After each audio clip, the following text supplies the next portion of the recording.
Hey guys, welcome back to the channel. So today I'm painting part 2 of my still life painting. So that was done in the previous video and this is the second part of it.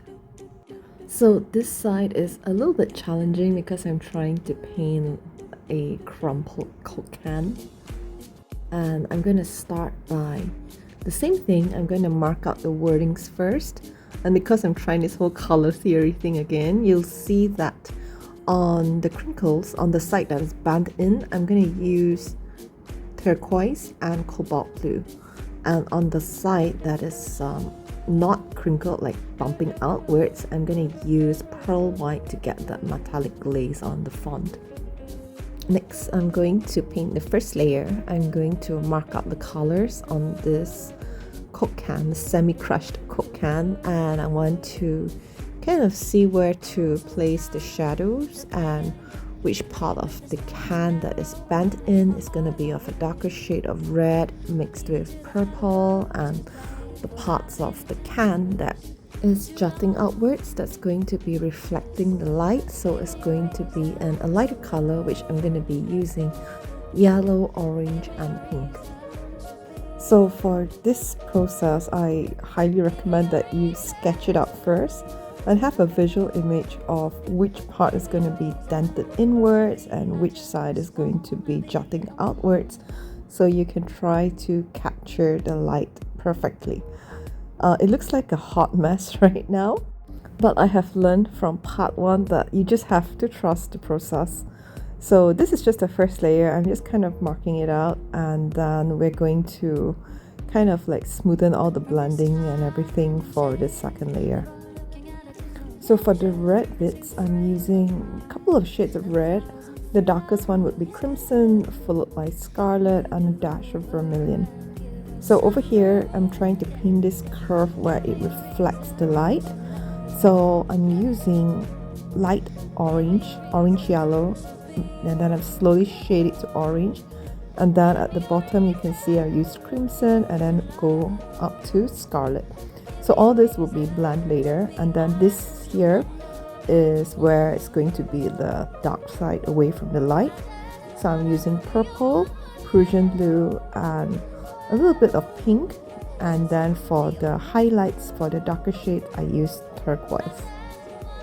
So at the base of the can, I'm going to shade it from turquoise to Prussian blue, light to dark. I'm going to add a dash of silver to give it that metallic look. So if you've watched part 1, which is the video before this, there is a live rose and the Diet Coke, and now we're going to paint a dead rose in this classic Coke. But in all honesty, I should have swapped it because sugar is life. So I would have rather like the live rose in the Coke Classic filled with sugar, because what is life without some sweetness? Anyway, now that the first layer is done, we're going to go in for the second layer. Second layer is much easier because I kind of like mapped out most of the colors already. And then now I'm just going in to kind of blend it out and highlight the darker areas and the lighter areas to create more contrast in between the texture of the can. So I'm adding a lot more emphasis on the darkest shade of red, which is crimson, and also for the yellows on top of the orange, I add a little bit more yellow to make it a bit lighter so it reflects the light better.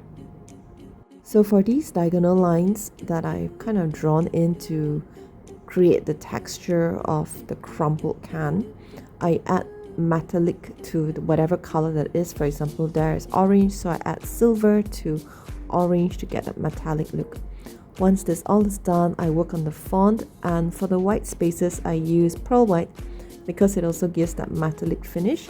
And then I just tidy up the wording to make sure there's no overlap of paint from painting the background of the can. Once we're done with that, we're going to be moving on to the second part of this painting, which is a pack of Marlboro menthols.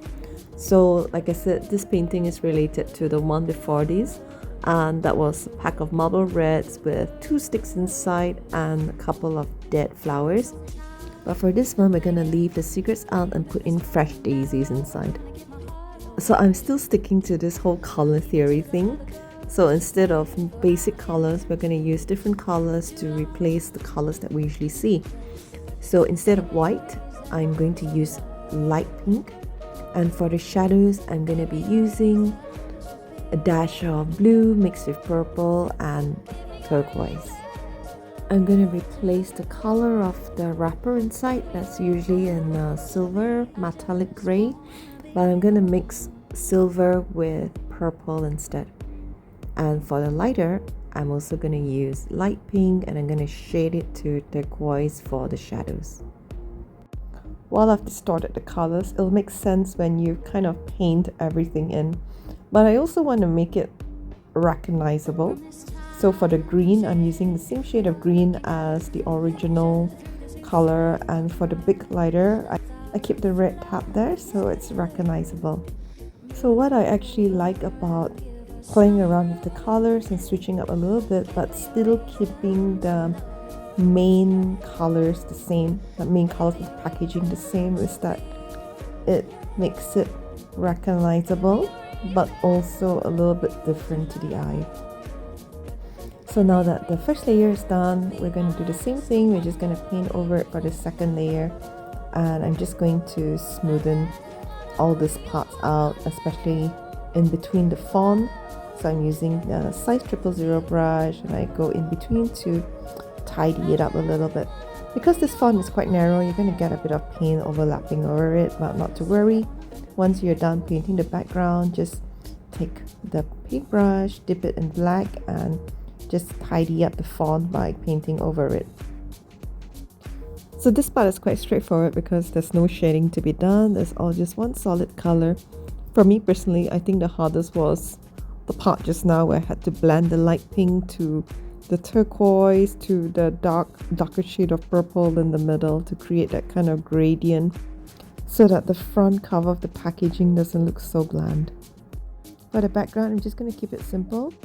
White on one side, black on the other side, and now we're going to add the daisies blooming from the secret box. What I do is I draw the stem first in the direction that I want the daisies to face, and then I add the flowers later. So I want some facing frontwards and some sidewards to give it like a little bit more of a natural and relaxed look. And it is finally complete. So this is part 2, and I kind of really like how it turned out, especially when I put both of them side by side. So this is not usually something I would paint, but I would love to have this on my wall. So this painting will be available on Etsy. I hope you find this tutorial useful. If you haven't seen part 1, check out my last video, and that will be the painting that you see here. So thank you guys so much for watching, and I hope to see you again in the next video. Goodbye.